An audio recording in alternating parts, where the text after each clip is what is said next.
সোণাপুৰ আৰু সোণাপুৰ মোৰ খুব ক্লোজ কাৰণ মই সোণাপুৰত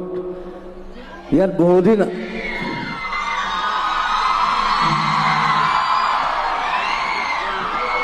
মই একেটা জেগাত খুব কম সময় থাকোঁ কিন্তু সোণাপুৰত মই বহুত দিন আছোঁ কি কাৰণে আছোঁ আপোনালোকে জানে চাগে অনুৰাধা চিৰিয়েলৰ কাৰণে চ' ইয়াত মই ঘূৰি ফুৰোঁ বজাৰ কৰোঁ ইভেন ৰিচেণ্টলি মই ফুটবলো খেলি গৈছোঁ ইয়াত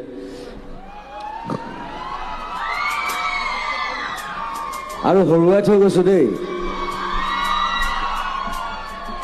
চ' it's my closest one of my closest place Sonapur Mahavidyalaya আৰু চিলভাৰ জুবিলীৰ বহুত মৰম শুভকামনা জনাইছোঁ আমাৰ সকলোৰে ফালৰ পৰা কলেজখন আৰু ভাল হওক আৰু ডাঙৰ হওক ইয়াৰ পৰা খুব ভাল ল'ৰা ছোৱালী ওলাওক সেইটোৱে বিচাৰোঁ so' you study well you do well you be big